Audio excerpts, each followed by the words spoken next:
He thought she was a ghost wandering the canyon at night, until her whisper stopped his heart and changed his fate forever. Cole Brennan had been searching for 3 months when he first heard the singing. The Badlands had a way of breaking men, not quickly, but slowly, like water wearing down stone. He'd watched it happen to others. Strong men who arrived with maps and dreams, only to leave hollow-eyed and mumbling to themselves. But Cole was different. He had to be. Back in Virginia, his younger sister was dying of consumption, and the doctor's bills were mounting faster than he could ever hope to earn with honest work. So he'd come west with nothing but a prospector's pan, a worn pistol, and a map purchased from a drunk in a Santa Fe saloon. The map was probably worthless. He knew that. But hope was a stubborn thing. The desert stretched endlessly in every direction. Red rock formations rising like ancient cathedrals, arroyos cutting through the land like scars. During the day, the heat was murderous. At night, the cold came down like judgment. Cole had learned to work at dawn and dusk, spending the brutal midday hours sheltered beneath overhangs, rationing water, talking to himself just to remember what his own voice sounded like. He'd found traces, small ones, flecks of color in the rock that might have been gold or might have been fool's hope. But traces were enough to keep him moving deeper into the canyons, farther from the last trading post, farther from anything resembling civilization. That's when the singing started. The first time, he thought it was the wind. The Badlands played tricks with sound, echoes bouncing off canyon walls, air moving through rock formations in ways that seemed almost musical. But this was different. This had rhythm, melody, words in a language he didn't understand, but that somehow made his chest ache with a longing he couldn't name. It came always at night, always from somewhere deeper in the canyon system. A woman's voice, soft and mournful, rising and falling like smoke. Cole told himself he was imagining it. Hunger and isolation could make a man see and hear things that weren't there. He'd read about prospectors going mad, chasing phantom voices into the desert, never to return. He wouldn't be one of them. But every night, the singing came. And every night, it drew him a little farther from his camp. On the 4th night, he followed it. He moved carefully through the darkness, his hand on his pistol, his heart hammering in his chest. The moon was nearly full, painting everything in silver and shadow. The singing grew louder as he climbed through a narrow passage between 2 rock walls, so close he had to turn sideways to pass through. The passage opened into a hidden canyon, a place he hadn't known existed despite weeks of exploration. And there, beside a small fire that barely gave off smoke, sat a woman. She was Apache. He knew it instantly from the way she wore her hair, the pattern of her clothing, the set of her shoulders. She couldn't have been more than 25, with dark eyes that reflected the firelight, and a face that would have been beautiful, if not for the exhaustion carved into every line. Her dress was torn in places. There was dried blood on her sleeve. And when she saw him, she didn't run. She simply stopped singing and looked at him with the weary resignation of someone who had run out of places to hide. For a long moment, neither of them moved. Cole's hand remained on his pistol. Her hand rested near a knife at her belt. The fire crackled between them. Somewhere in the distance, a coyote called out to the night. Then she spoke. 3 words in English, heavily accented but clear. "You bring soldiers?" Cole slowly raised his hands, showing they were empty. "No soldiers. Just me." She studied him with an intensity that made him feel transparent. He became aware of how he must look. Gaunt, sunburned, half-wild himself after months alone. Not so different from her, perhaps. Both of them hunted in their own ways. Both of them running from something. "Just you," she repeated, as if testing the words. Then, with the exhaustion that seemed to go bone deep, she lowered her hand from her knife. "Then sit. You have already found me. Might as well finish what you came for." But Cole found he couldn't move, because somewhere in the last few seconds, everything had changed. This wasn't some ghost or desert phantom. This was a woman, flesh and blood and fear, hiding in the canyons from men who wanted her dead or captured. And in her eyes, he saw the same desperate hope he carried in his own heart. The hope that somehow, against all odds, there might be a way to survive what the world was throwing at them. He sat down across the fire from her, keeping his distance, keeping his hands visible. "My name is Cole," he said quietly. She watched him for a long moment before answering. "Nita." The first night, they barely spoke. Nita was a healer. That much Cole learned through careful questions and her halting English. She'd been with a small band of Apache, moving through the territories, trying to reach family in Mexico. But the soldiers had found them 2 weeks ago. There had been shooting, chaos. She'd run into the canyons and kept running until she couldn't run anymore. Now she was injured. A bullet had grazed her ribs, and she had nowhere left to go. Cole knew he should leave. Getting involved with a fugitive Apache would mean trouble of the worst kind. The army was still fighting the Apache wars, still rounding up anyone who resisted the reservations. Helping her could cost him everything, his freedom, possibly his life. And his sister back in Virginia needed him. But when dawn came and he started to gather his things, he found he couldn't make his feet carry him away. "I have a camp," he heard himself say, "about an hour from here. It's better hidden than this place. There's water, shelter." Nita looked at him with surprise and suspicion in equal measure. "Why would you help me?" Cole didn't have a good answer. Not one that made sense anyway. So he just said, "Because nobody should have to die alone in a place like this." Something shifted in her expression. Not quite trust, but a cautious willingness to accept help from an unexpected source. She was in no condition to refuse. The wound in her side was starting to show signs of infection, and she'd been surviving on roots and whatever small game she could trap. She was slowly starving. They traveled in the early morning, when the light was gentlest, and the heat hadn't yet become unbearable. Nita moved stiffly, one hand pressed to her injured ribs. Cole walked ahead, carrying both their packs, checking their back trail every few minutes. He was acutely aware of how vulnerable they were out in the open. If soldiers were truly looking for her, if they'd tracked her to these canyons, but no one came, the desert remained empty. And by mid-morning, they reached his camp, a shallow cave beneath an overhang, where the rock face jutted out like a protective hand. Over the next 3 days, Cole watched Nita slowly return to herself. She tended her own wound with a competence that spoke of years of practice, using plants she'd gathered from the canyon. The infection receded.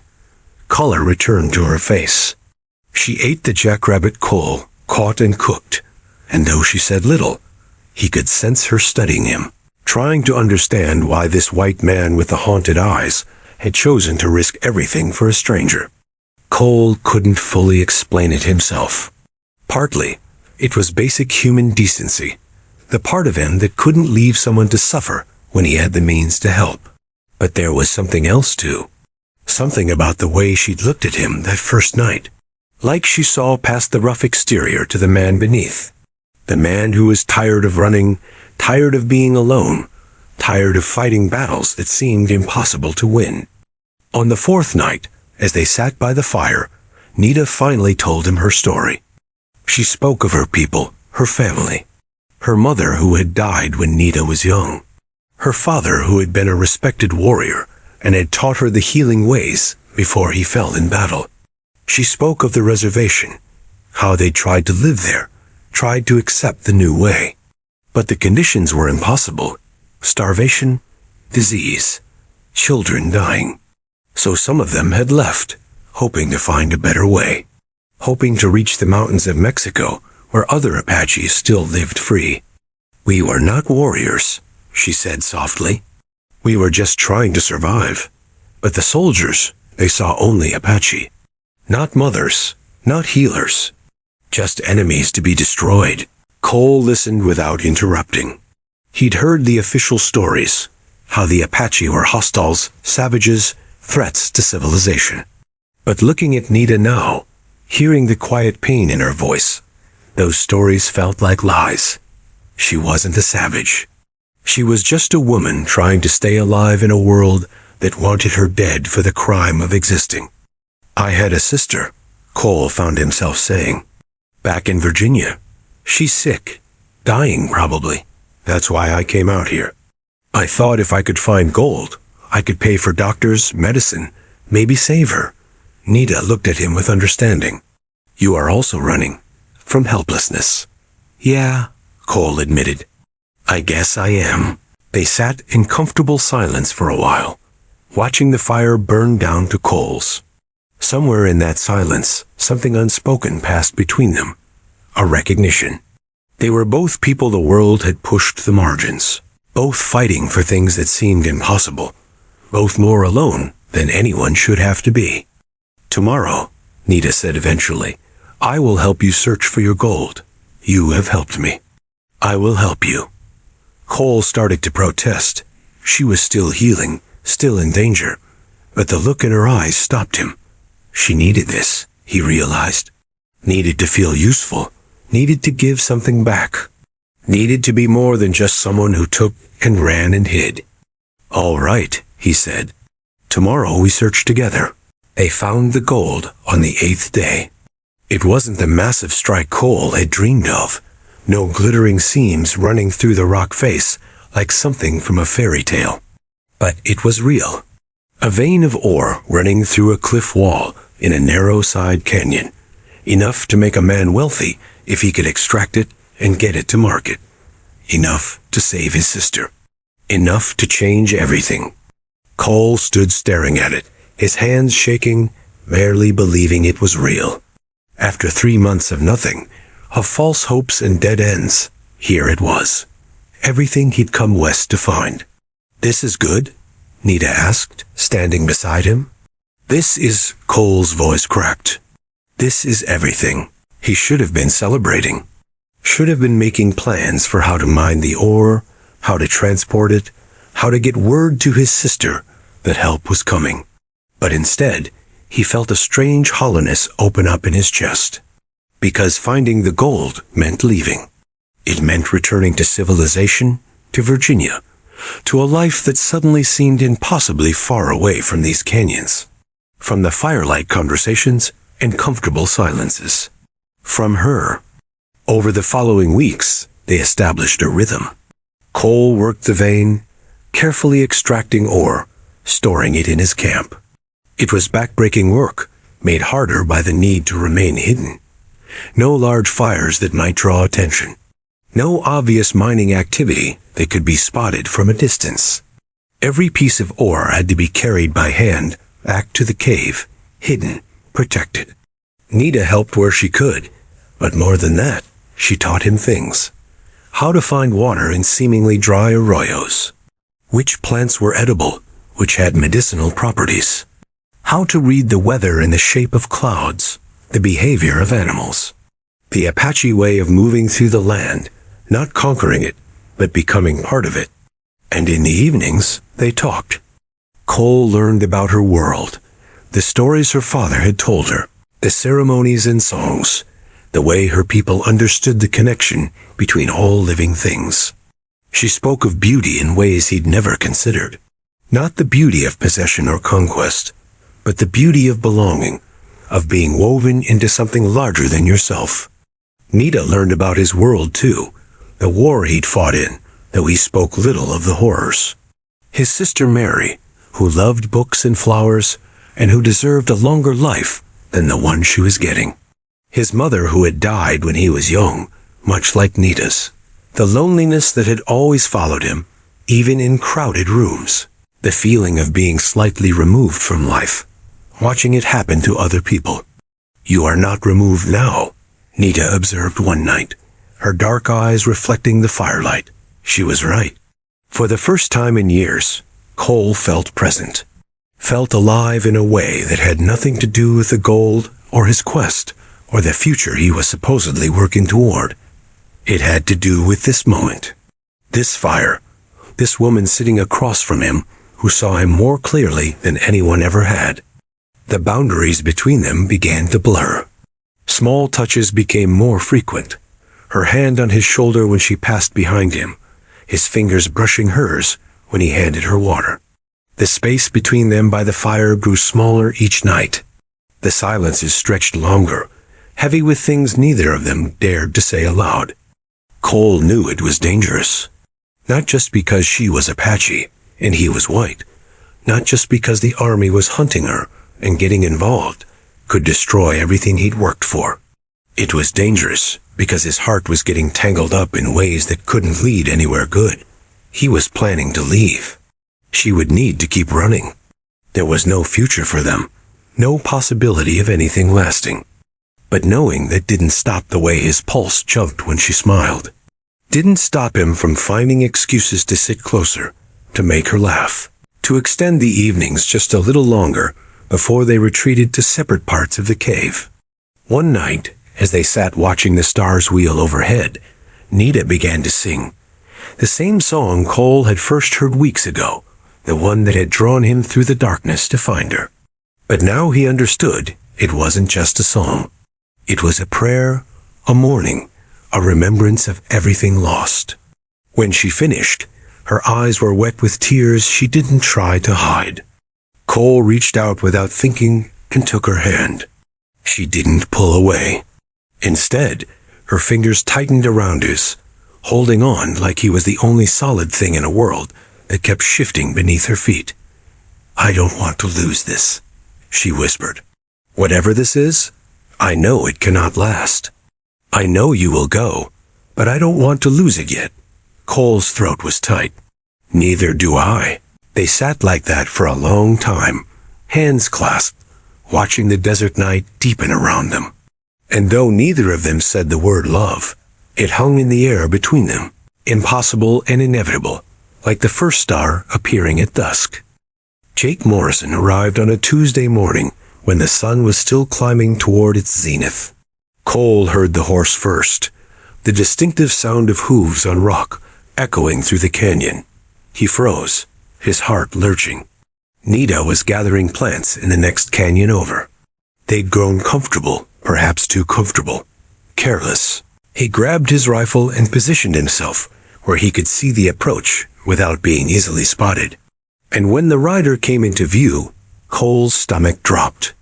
Morrison had been his partner 3 years ago, back when Cole had first come west. They'd worked together on a cattle drive, then briefly tried their hand at bounty hunting before Cole had decided he wanted no part of that life. Morrison had no such qualms. He was good at tracking, good at violence, and utterly without mercy when it came to collecting his pay. They hadn't parted on bad terms exactly, but they hadn't stayed in touch either. And now here he was, sitting easy in his saddle, his cold eyes scanning the canyon like he owned it. Cole stepped out where Morrison could see him, keeping his rifle ready, but not quite pointed. Morrison. Cole Brennan. Morrison's weathered face split into something that wasn't quite a smile. "Heard you were out here chasing fairy tales. Didn't believe it till I picked up your trail 2 days back. What do you want?" "Same thing I always want. Money." Morrison dismounted, moving with the casual confidence of a man who knew he had the upper hand. "Been tracking a renegade Apache woman. Sources say she headed into these canyons a few weeks back. Thought she'd be dead by now, but I found signs suggesting otherwise. You seen anything?" Cole's mouth went dry. He kept his expression neutral, casual. "Haven't seen anyone. Just me and the rocks out here." Morrison pulled a piece of paper from his pocket, a wanted poster. The crude sketch didn't do Nita justice, but it was recognizable enough. $500 reward. Dead or alive, though the army prefers alive. "Want to make an example?" He looked at Cole with calculating eyes. "That's real money, friend. More than most men see in a year. Certainly more than you're likely to find scraping at rocks with a pan." Cole forced a laugh. If I'd seen an Apache woman, you think I'd still be out here digging in the dirt? I'd have collected that reward myself. It was a gamble. Morrison knew Cole had never been comfortable with bounty hunting, had always been too soft for the work. But money changed people. Morrison might believe that desperation had finally broken through Cole's misplaced sense of honor. Morrison studied him for a long moment. Then he nodded slowly. Maybe, or maybe you've gotten even softer than you used to be. He glanced around the canyon. Mind if I water my horse? It's been a long ride. Cole couldn't refuse without raising suspicion. Help yourself. He led Morrison to the spring, every nerve in his body screaming. Nita's bedroll was hidden in the cave, but there were signs if you knew what to look for. 2 sets of supplies. Plants harvested in ways the Apache favored. And if Morrison decided to explore, decided to climb up to the cave, so what are you really doing out here? Morrison asked as his horse drank. And don't give me that gold prospecting story. You've been out here 3 months with nothing to show for it. I'm close, Cole said. Found some promising traces. Traces, Morrison shook his head. You always were a dreamer. Look, I'm going to be straight with you. I think that Apache woman is somewhere in these canyons. I think you might have seen her.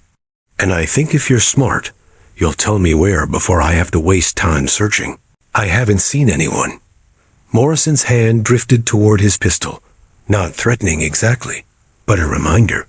Cole, we rode together. I know you. You've got a bleeding heart that's going to get you killed one day. If you're hiding her, if you think you're protecting her, you need to understand what's at stake. The army isn't going to stop looking. They're going to send more men, better trackers. And when they find her, anyone who helped her is going to hang right alongside her. That includes you. Cole met his gaze steadily. I understand the stakes. Do you? Because $500 could change your life. Could pay for whatever it is you're running from back east. And all you'd have to do is point me in the right direction. For just a moment, Cole considered it. Not seriously, but the thought flickered through his mind. Morrison was right. The money could save Mary, could give her the treatment she needed, maybe buy her a few more years. And Nita, she was going to get caught eventually, wasn't she? The army would keep searching. They had resources Cole couldn't match. Maybe it was kinder to let her be captured now, rather than prolonging the inevitable. But then he remembered her singing in the firelight. The way she'd looked when she told him about her father, her people, everything she'd lost. The quiet trust that had grown between them. The feeling of finally being seen by another human being. Haven't seen anyone, Cole repeated firmly. But I'll keep an eye out. If I spot her, I'll fire 3 shots. You can probably hear it from a few canyons over. Morrison looked at him for a long measuring moment. Then he shrugged. All right. I'll be camped about 2 miles east for the next few days. Keep your eyes open, Cole. That's a lot of money to let slip away. He mounted up and rode out, and Cole watched him go, with his heart hammering in his chest. As soon as Morrison was out of sight, Cole scrambled up the canyon wall to a high point where he could see for miles. In the next canyon over, he spotted Nita. She'd seen Morrison too, and had hidden herself among the rocks. Smart, but Morrison hadn't left. Cole could see him in the distance, circling back, starting a methodical search pattern. He wasn't buying Cole's story. And now they were trapped. Morrison to the east, open desert to the west, and nowhere to run that a skilled tracker couldn't follow. The clock had just started ticking on everything Cole had tried to protect. They had 3 days before Morrison found the evidence. Cole knew the moment it happened because he saw Morrison's posture change. The bounty hunter had been searching a side canyon, and suddenly he stopped, crouched down, examining something on the ground. When he stood back up, his hand was on his gun, and his gaze swept the canyon walls with new purpose. He'd found Nita's tracks, or her harvesting sites. something that proved she was here. Cole and Nita were gathering the last of the ore when Cole saw Morrison approaching from the east. There was no more pretense of friendly visiting. Morrison rode with his rifle across his saddle, ready. And he wasn't alone anymore. He'd apparently sent word and brought back 2 other men, both hard-looking types who made their living from other people's desperation. "Time's up, Cole," Morrison called out when he was within earshot. "I know she's here. And I know you've been hiding her. Last chance to do this easy. Show me where she is, take a share of the reward, and ride away. Otherwise, this gets ugly." Cole stepped out to face them, his own rifle in hand. Behind him, deeper in the cave, Nita was gathering what little they could carry. They'd discussed this possibility, had planned for it, even though Cole had hoped it wouldn't come to this. "There's no one here, Morrison. You're wasting your time." One of Morrison's companions spat tobacco juice onto the rocks. "The hell there isn't. We found her prayer circle. Saw where someone's been treating wounds with Apache medicine. You been out here alone too long, Brennan? Gone native on us?" "I'm not going to tell you again," Cole said quietly. "Ride away." Morrison shook his head, and there was almost something like pity in his eyes. "You're really going to throw your life away for a squaw? She's not even going to remember your name once we take her in. They never do. These people, they don't feel things the way we do." Cole felt rage flare hot in his chest. "Get off my claim." "Your claim?" Morrison laughed. "That's what this is about? You think you've got some legal right to this canyon? Hell, even if you did, harboring a fugitive forfeits any claim you might have." He nodded to his companions. "Search the area. She's got to be close." The 2 men started to dismount, and Cole raised his rifle. "Don't." Time seemed to slow down. He could see Morrison calculating odds, weighing whether Cole would actually shoot.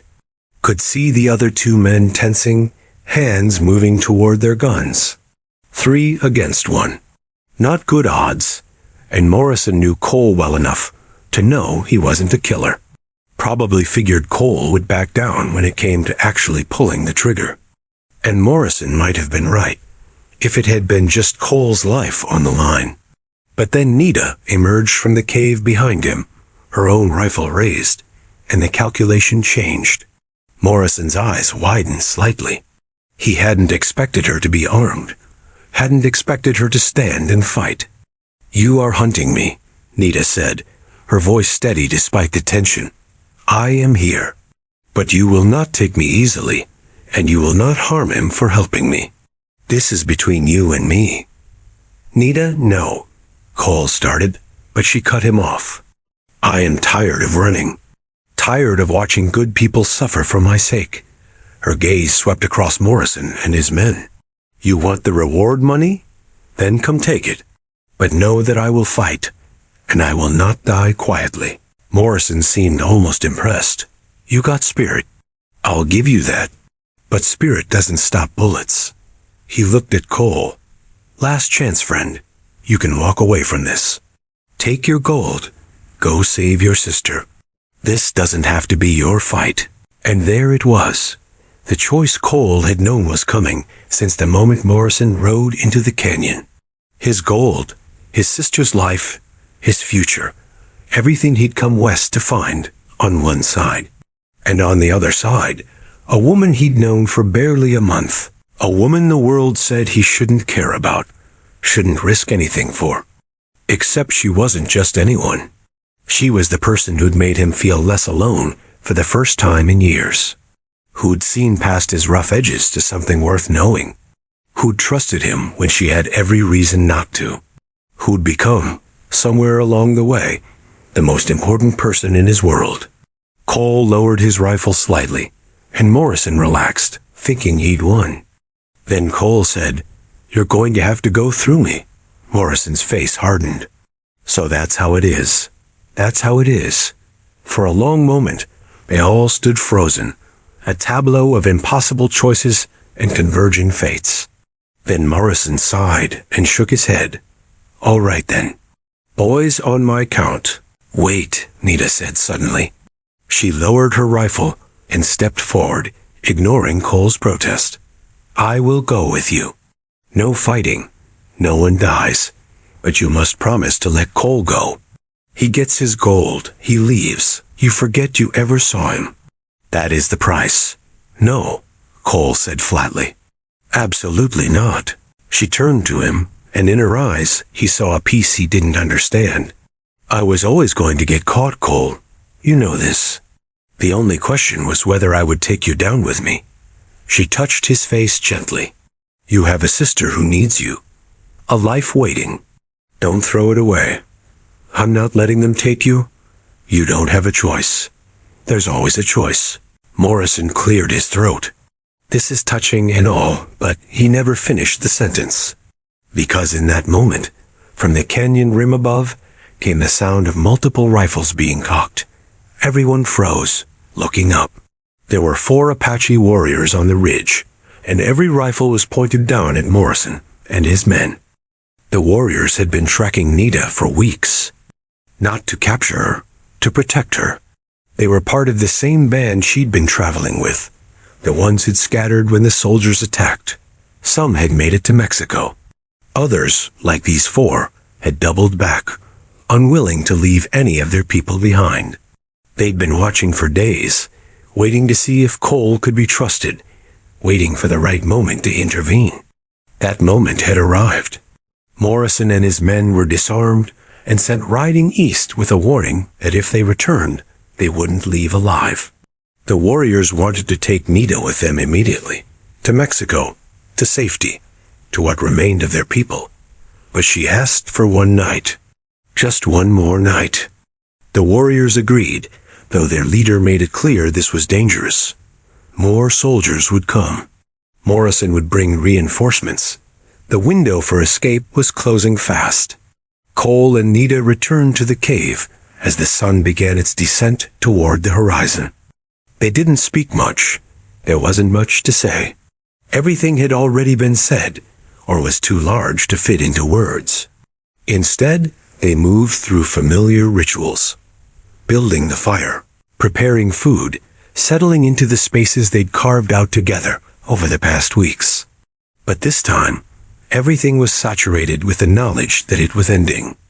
As full darkness fell and the desert moon rose, they sat close by the fire, closer than they'd allowed themselves before. No more pretense, no more careful distance. They were past that now. I could come with you, Cole said quietly, to Mexico. The gold. I could send money to Mary, have someone else deliver it. I could. No. Nita's voice was gentle but firm. Your sister needs more than money. She needs you. And she paused, searching for words. I need to know that something good came from this. That helping me didn't cost you everything. You think losing you isn't losing everything? She turned to look at him fully, her dark eyes reflecting the firelight and something deeper. We both know this was borrowed time. From the moment you found me, we were living on borrowed time. It was always going to end. Doesn't make it easier. No, she agreed. It doesn't. Cole reached out and traced the line of her jaw with his fingertips, memorizing the shape of her face. I want you to know something. These weeks with you, they were the most real thing in my life, the most honest. Everything before felt like I was just going through motions, waiting for something to begin. And now it has begun, Nita finished softly. And now it ends. But it was real. That matters. She leaned forward and kissed him, and Cole felt something in his chest crack open. The kiss tasted like smoke and sadness and all the things they'd never have, lazy mornings, and shared years and the simple comfort of presence. It tasted like goodbye.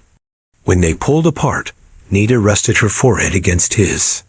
In my people's way, when someone saves your life, a bond is created. You carry part of them with you. Always. They become woven into your spirit. Then I'm woven into you? Yes, and I into you. No matter how far apart we are, no matter what happens, that bond doesn't break.